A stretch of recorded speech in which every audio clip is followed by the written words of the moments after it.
We're going to get started again here. Up next, we have Bliss, who is talking about what Seattle Rumrunning can teach us about information security. So please give her a round of applause. Hey everybody, glad to see folks in seats. So today's talk is a little bit more of a historical meta-narrative conversation. If you were looking for the newest, greatest security tool, that is not me. I am a writer, historian, and for my day job, HR, sorry. But I wanted to talk a little bit about Roy Olmstead and his operation in Seattle and how his revolutionary techniques to stay ahead of the Prohibition agents actually directly reflect in the stuff that we're doing today. It's some of the things that you might find particularly interesting about the Olmsteads. So Roy and Elise Olmstead, known as Elsie to her friends, were Seattle's elite rum runners. Didn't recall him a bootlegger. He did all of his running over water. He also never made moonshine. That killed people. He only ran bonded liquor from Canada. He also never messed with guns, prostitution, or gambling, or drugs, none of that stuff. He just thought it was really silly that people couldn't get a drink. And so his entire operation was just one clean running, rum running operation. And they were the largest employers in Seattle for a whole year in 1923. They would have been also in 1924, but they got busted in November of 1924, so we can't say the whole year. Now, these two were absolute masters of operational security. They were on the daily running circles around the Prohibition agents, particularly one named Bill Whitney, who hated them because they made him a fool so many times. There's a lot of rumors about how Roy and Elsie operated.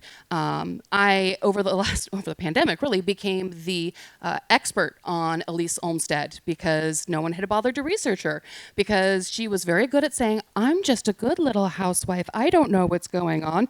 When in reality, she worked counterintelligence in England during the First War and was a brilliant mastermind on a lot of these things. So, how did they fight hijackers and Prohibition agents? Because they were fighting a two-faced war, which, a lot of us and companies today are doing the same thing. You're protecting yourselves from dumb customers and from people who are trying to take advantage of your systems.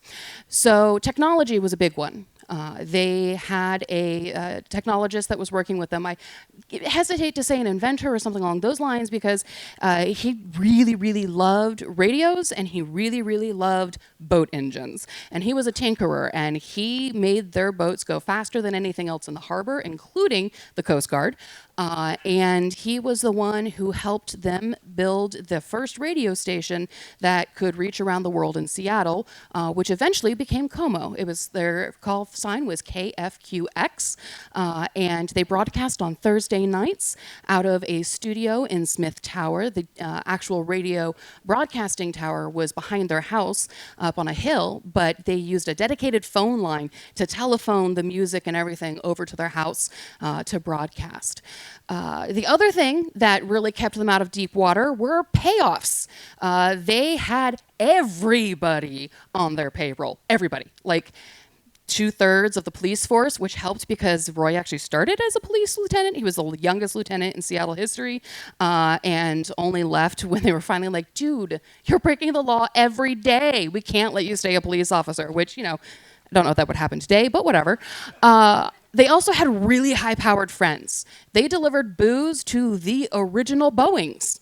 They delivered booze to the mayor's office. They delivered booze to every high-end hotel and restaurant in Seattle.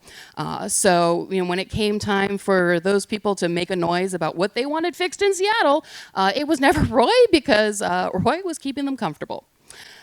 Changing infrastructure also was a tool that they used because things were changing so quickly in terms of utilities and technologies in Seattle that they actually managed to use some of that change to their benefit, which we'll talk about a little bit later. It might be my favorite part. They used leprosy as a defense mechanism. They actually dropped all of their incoming shipments at the leper colony on one of the islands out here in the Sound.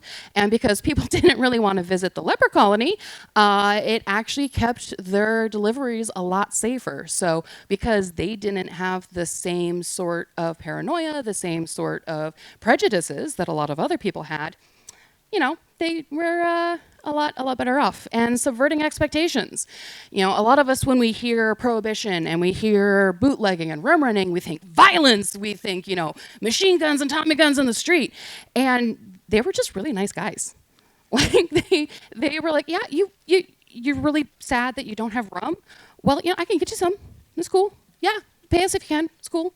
We'll keep moving on. And because they were such chill operation, so many more people were willing to work with them, which is why they got so big. They were very wealthy for a very long time. So how can we use this playbook? You know, these are things that they were doing back in the day. And I'm going to get into some details about some of the stuff they did. And we're going to talk about how that reflects forward. Now, what I want you all to walk away from this with today is inspiration for how you're moving forward, how you're approaching security measures in your daily life, in your work life, when you're thinking about the future. I want you to come at them with a fresh perspective. I write a lot of sci-fi. I'm a futurist. This is what I do. I personally think every company should have a science fiction writer on the payroll because they're going to challenge you to think in different ways and ask what if, or what if you took it in this direction? What would happen then? Wasting time and dropping crumbs. This is one of their big ones. This is the one that made Bill Whitney and the Prohies so angry. So they were really, really good at using the Prohibition agent techniques against the Prohibition agents. For one thing, this is when wiretapping first came into practice. You know, telephones were the big thing. The telephone wires were being strung up in older buildings, so they were easily accessible.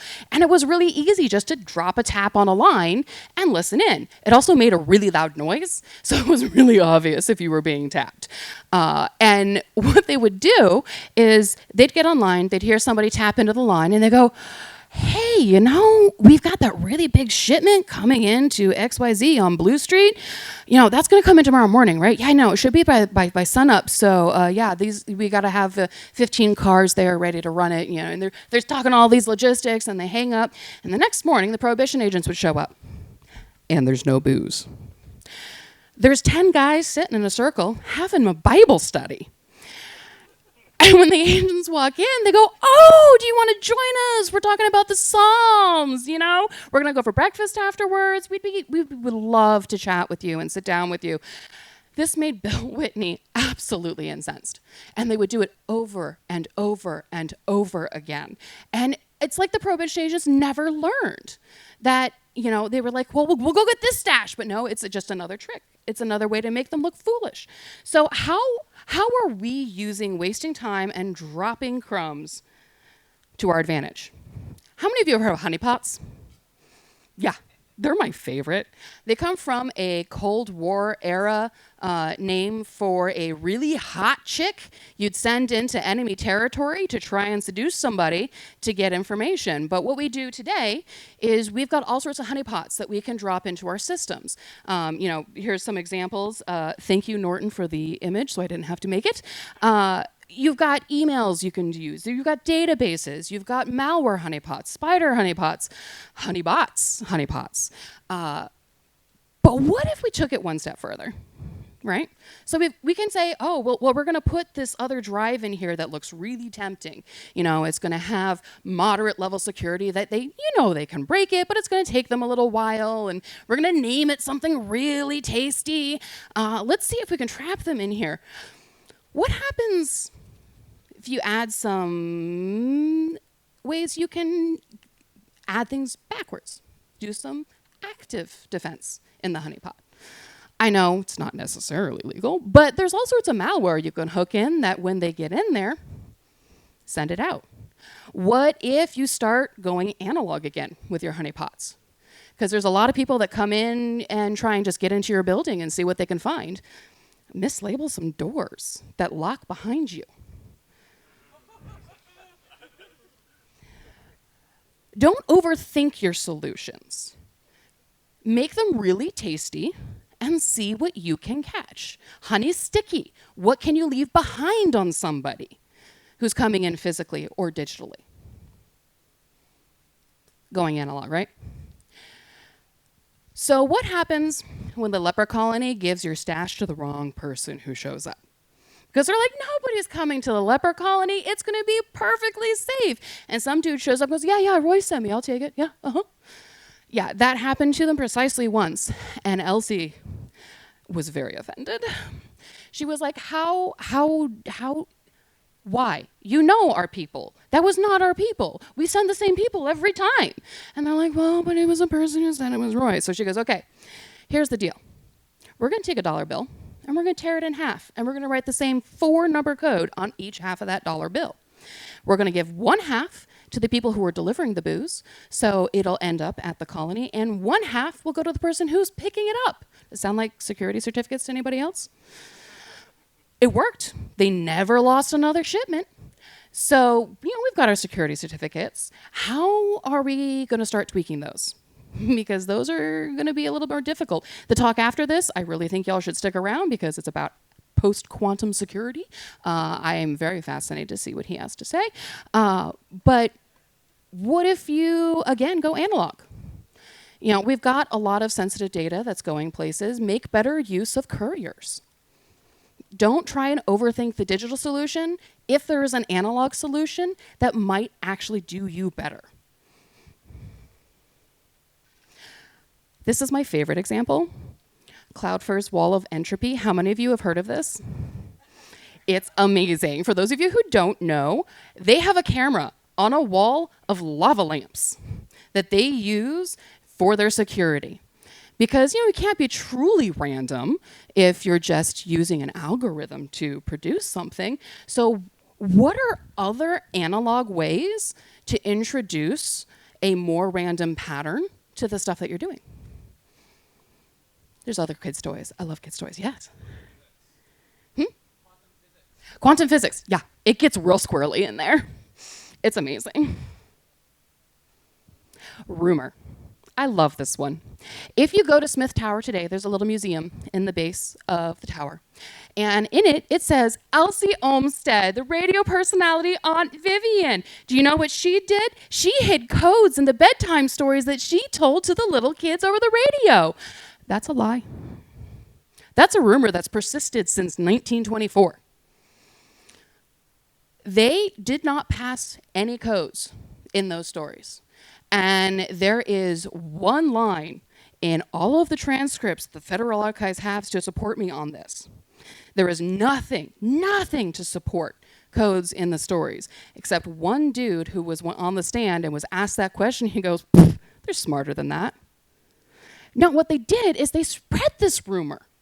They wanted to see a bunch of Prohibition agents sitting around listening to the 3 little pigs going, 3 pigs, okay, brick and straw, and does brick and straw mean anything?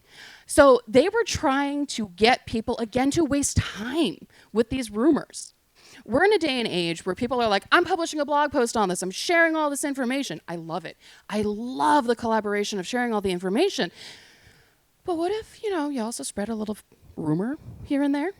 You're at a conference and you're having a conversation with people and, you've got some 16-based thing and you're like, we're playing with 32 now. You don't publish that anywhere, but you tell people who gossip. The Olmsteads were really good friends with a bunch of reporters. And so they had a fun time publishing stories in the newspaper to send, again, people on wild goose chases. So this is one that you can put rumors on Discord. No one knows who you are in Discord. Or Reddit. How many rumors start on Reddit every day? So many. I spend too much time on Reddit. I'm sure some of you do too. So spread a little rumor. You can do this digitally, you can do this physically, and you can even put a little rumor in the stuff that's public facing in your code. There's comments for a reason. Facades. This is my favorite part of Elise Olmstead. She was a brilliant woman. I got the chance to talk to her 92-year-old daughter before she passed. So cool, by the way. She was referred to in the newspaper repeatedly as a pretty little thing by their friendly reporters. All of the reporters that they knew, when they ever mentioned her in publication, which they mentioned the Olmsteads a lot, if you want to go back through the Seattle newspaper archives, she was that pretty little thing who liked to tell stories on the radio. She was this tiny British woman. She was pregnant when they were arrested. Like, she was just this pretty little British housewife. She spent the entire trial knitting beaded handbags in the front row of the 99 defendants. She did everything she could to appear to be innocent. She was acquitted very early. They're like, no, it's okay, honey. Go home and take care of your newborn. We understand. Weaponize that. Weaponize that with the people you have in your organization. Weaponize that with the tools you have at your disposal. Yeah, we like to brag about that awesome, amazing thing we just made. It's so cool. But every once in a while, I'm not sure it works right, but we'll figure it out in post-prod, right? Let that facade carry you, because humans like to believe that other people are inferior. It's a thing. We're all prone to it, not gonna lie. Let people every once in a while think your stuff is inferior. That's gonna keep it safer. Obfuscations we use every day. We use VPNs, we use tunneling, false credentials. These are all things we use as a facade. When I'm downloading stuff with, torrent, I'm not using anything but a VPN, right? Right? So these are all ways that we use facades daily already. What are new facades we can create? How can we push forward in this area? The right people. Now, the right people both ways. They're the right people that are politicians, titans, but also our team members. This is getting the absolute perfect person for what you're doing. Al Hubbard up here, he's the technician I was talking about earlier. He grew up after this. He never spent any time in jail. When he got older, because he's 19 in this picture when they were arrested, after making the fastest boats they'd ever seen on the Sound, he became the Johnny Appleseed of LSD. If you see pictures of him when he's older, he has the giant smile on his face and it never leaves. Up until the point where LSD was made illegal, he was responsible for the production of about 70% of the LSD you could find in the country. He was smart. He knew what he was doing. He loved to experiment. So find your technicians. Mayor Doc Brown loved Roy so much. He drank so much. And he was in power for a very long time. Know your politicians, because they're setting a lot of the laws that you're going to have to follow. You can influence them. I know a lot of us don't like politicians, but you can pretend for an hour or two every once in a while. And don't meet with them on the level of, I need a favor. Meet with them on the level of, hey, you seem kind of cool, let's grab coffee. Don't talk about your work. Don't talk about what you need from them. That's not going to get you the best in. This, when you want to know your people, say, hey, I heard you really like meat. I brew some. Do you want some? Hey, your kids play baseball. Mine do too. Which Little League are they on? You want to get to know them and treat them as people, because a lot of times that's not what they're getting. And when it comes time for things that are going to affect you and what you want to do, they're going to remember, oh, hey, that guy's really chill. He never asked for anything. I think he'd like this on this thing. I trust his opinion. Let me call him up. So that's what you really want to be doing with your politicians and your big titans of industry, not, cozying up to them and brown-nosing, because after a while that gets smelly. Prosper Graniak. He's an interesting sort. He was half French and half native.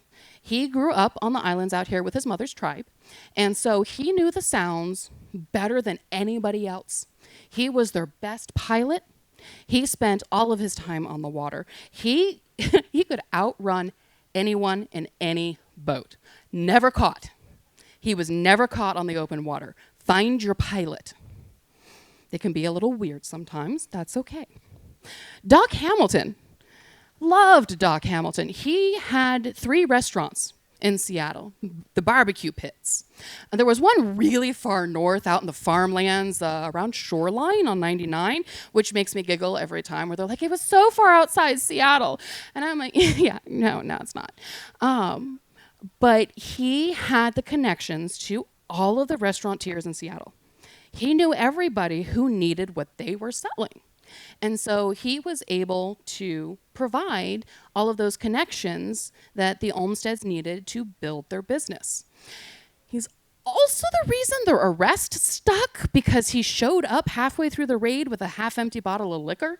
The Olmsteads never kept booze on property just for this reason, but he's like, I want to celebrate with my friend. Sorry. So, hits and miss. And then, of course, Roy's mother. Anytime Roy got his butt thrown in jail and made bail, Elsie would not go bail him out.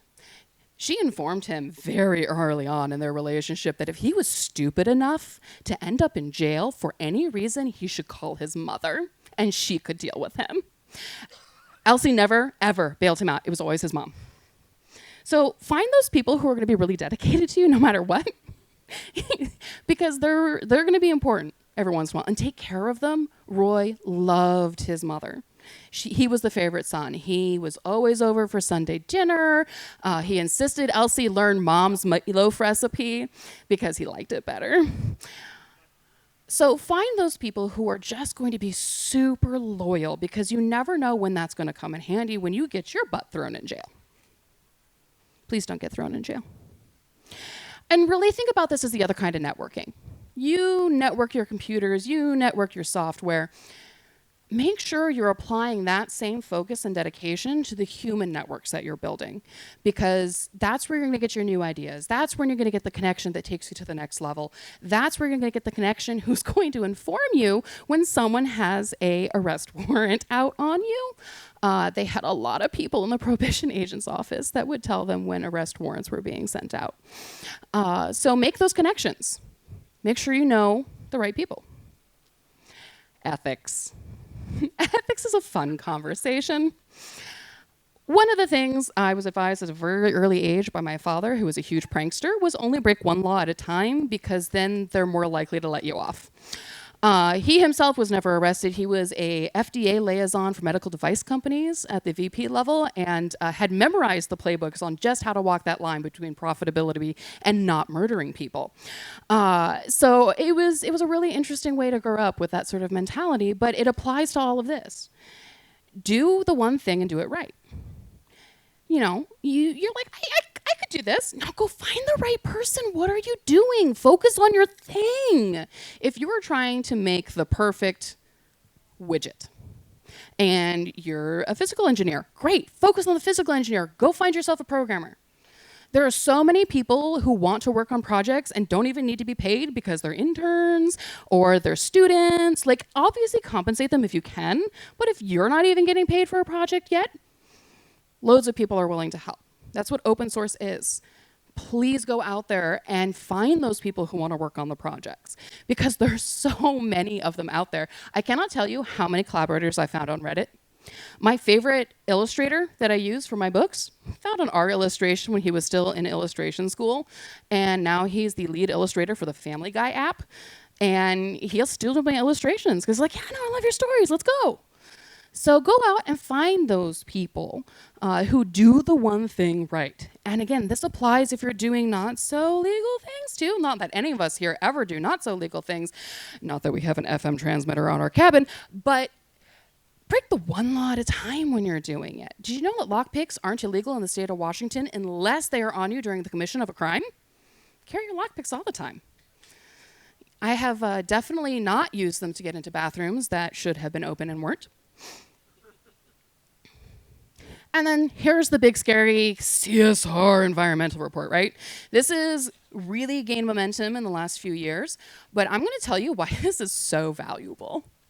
This is so valuable because every company that cleans up their act and files these reports sees a bump in sales and support. Because humans like it when the things they're using are responsible. It makes us feel good. Oh, I'm helping the environment. I love this. This is better for the elephants. Even if it's like, look how good my numbers that I've totally manipulated look like.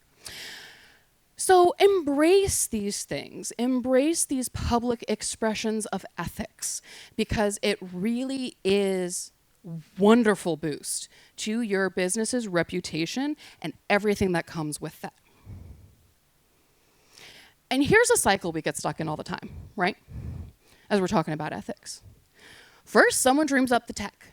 Then someone commits a crime with it, and then we get legislation. Yay! I'm going to talk a minute about the last company I worked with, which was IonQ. I don't know if any of you are familiar with it. It's one of the front runners in the quantum computing foot race right now. They are very close to breaking that barrier and finally having a quantum computer that will outperform any of our classical computers. Super freaking awesome. Not a great company to work for.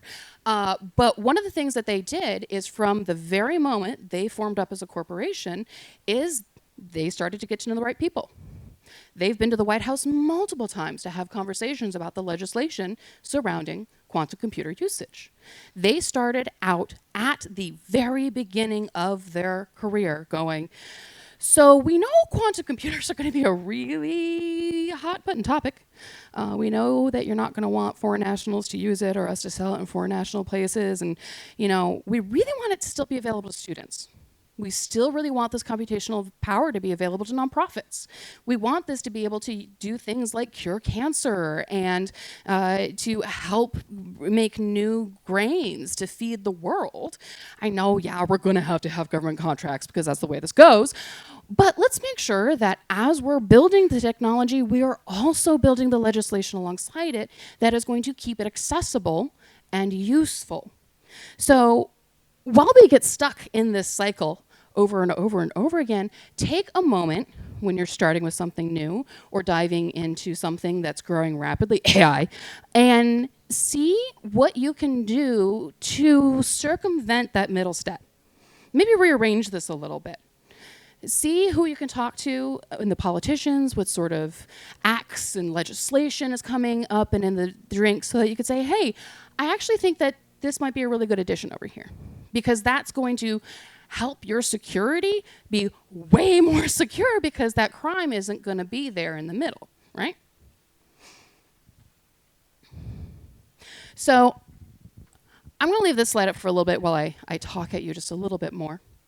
And we'll have some time for questions, because the history of Roy and Elise Olmstead is fascinating. I got to go on NPR to talk about it, and I can talk about it all day, and I have some really, really funny stories. But I wanted to let you know about some stuff that's happening here at Tor before, I turn it over for questions.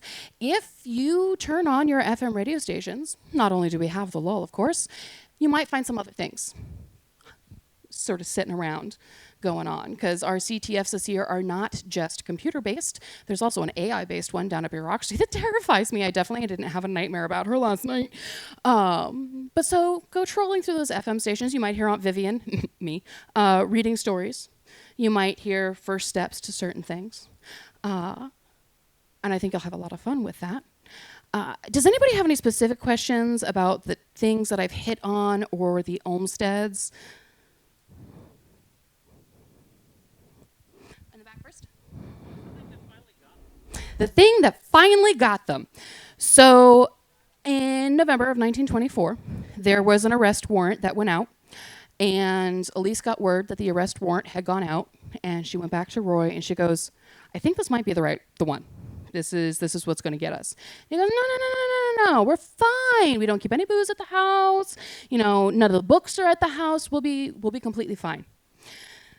So that night, right before Thanksgiving, they show up, Bill Whitney and his crew show up at the Olmsteads and break down the door and pull them off air in the middle of a broadcast. There's lots of speculation about what story she was in the middle of when they came barging into the transmission room. I personally like to think it was the Three Little Pigs, but whatever. And they bring them all down to the living room, and they're searching the house and not finding any liquor. They do find the literal hamper full of cash, which Elsie was like, kept going, put it in a bank. And he's like, it's fine, just pay people out of the hamper, let's go. And they're not finding anything that they're going to be able to arrest them on. Doc shows up with that half bottle of liquor. And they're like, yes, at least we can arrest everybody and take them to jail tonight. And Bill's wife was along for the ride. Bill's wife started out as a secretary in the Prohibition agent's office, married Bill Whitney, and hated the Olmsteads just about as much as Bill did. And she goes, wait. I have a great idea.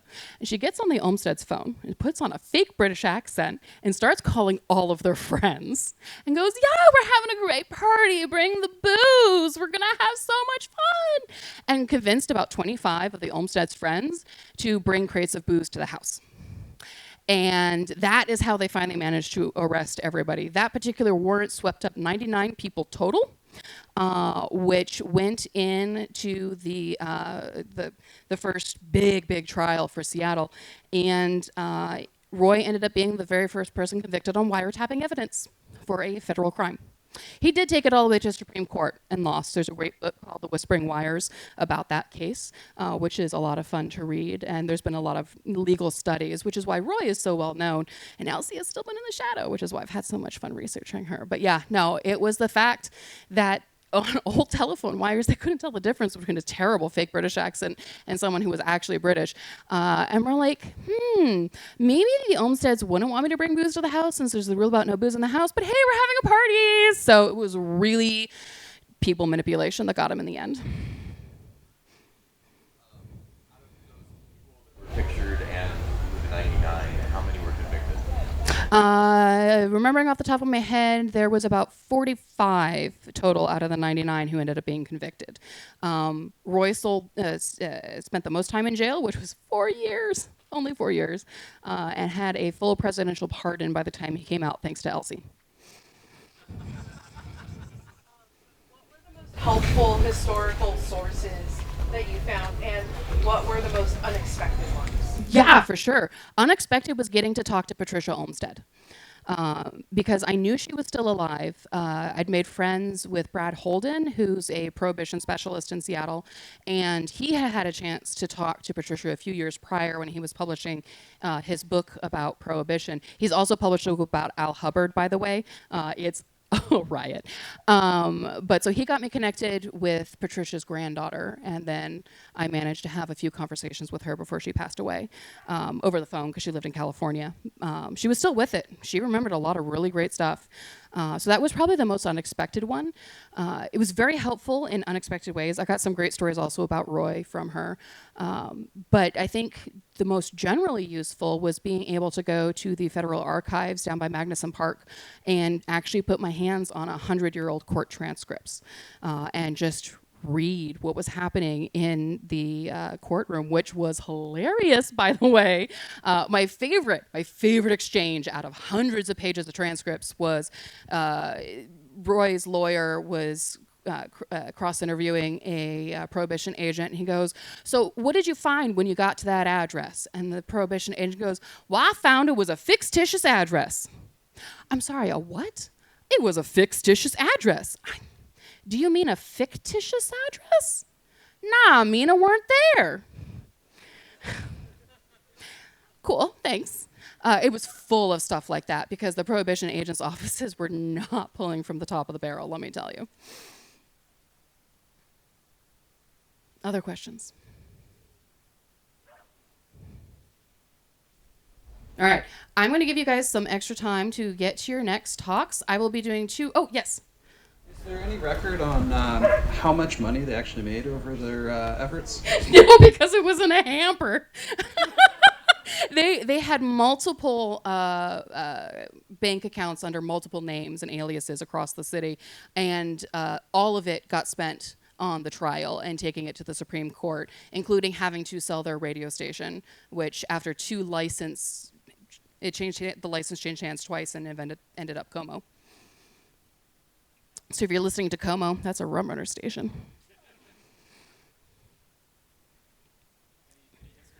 Island up here or islands? Yeah, so it was one of the smaller islands. The name escapes my head right now. That was the leper colony.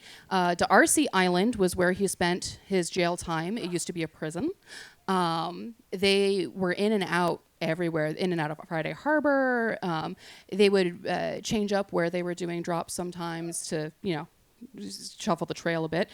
So they were really all over the place, but I love Darcy. There was a display on Darcy Prison at the Washington State History Museum that was really cool. They didn't care how people set up their prison cells, so they got real fancy. Anybody could bring curtains and rugs and chandeliers and full dinner services, and if you were a really well-behaved inmate, you could just walk around the beach because there was no way off the island. They're just here, just go meander. It was a very white collar prison.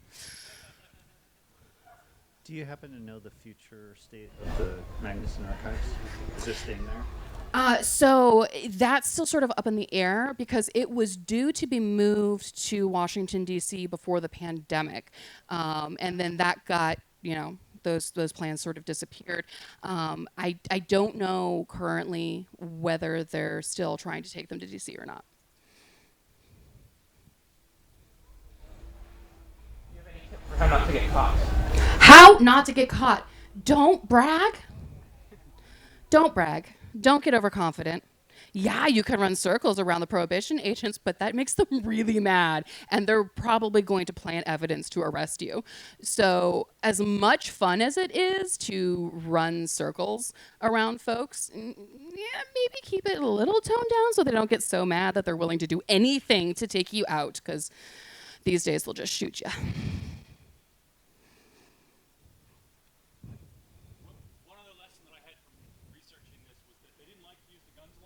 But they did have conferences with all the bootleggers and the rum runners. Yep.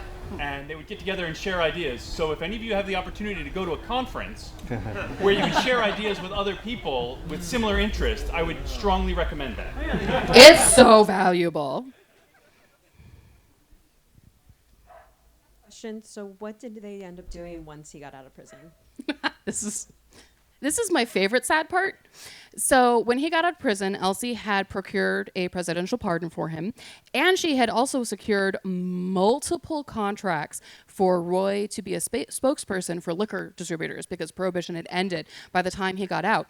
So she meets him at the boat, and she goes, "I've got this covered. I've got all the plans. Here's all the things." And he goes, "No." She goes, "Oh, I'm sorry, what do you mean?" He goes, "Well, my first wife kept visiting me in jail, and she kept bringing me all these Christian Science things, and I'm really feeling called to do that, so I think I'll spend the rest of my life helping people get sober." And she goes, "I want a divorce." So they got divorced.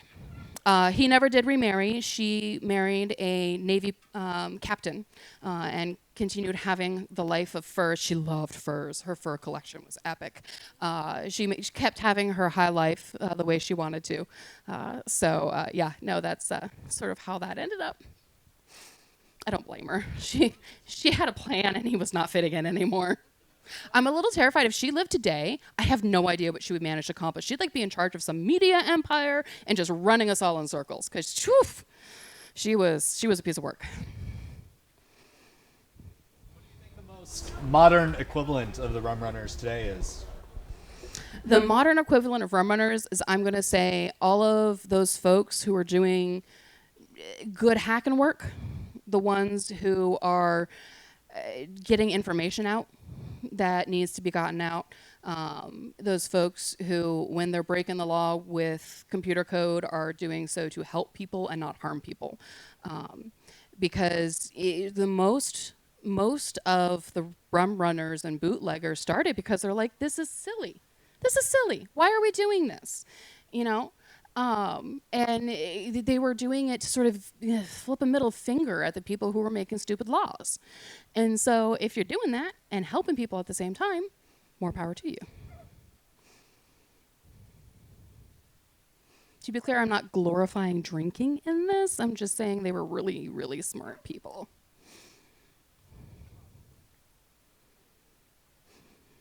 All right, well, I've got 2 other things I'm doing this weekend. In an hour, I will be teaching how to use science and science fiction writing.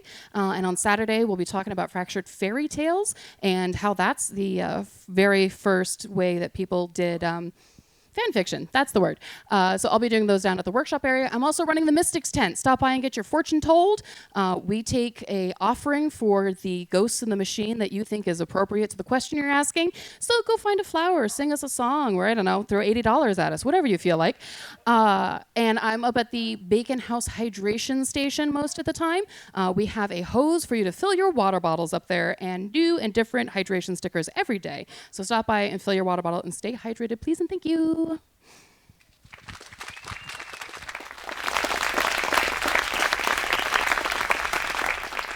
I brought reminders for y'all too. I have these little charms that are actually made out of an offering from last year. Somebody gave me a giant bag of radio crystals as an offering. And so I made them into little charms with little dongles that say KFQX to remind you to think of Roy and Elsie and ask yourself what they would do in a situation when you're like, I need something new and different.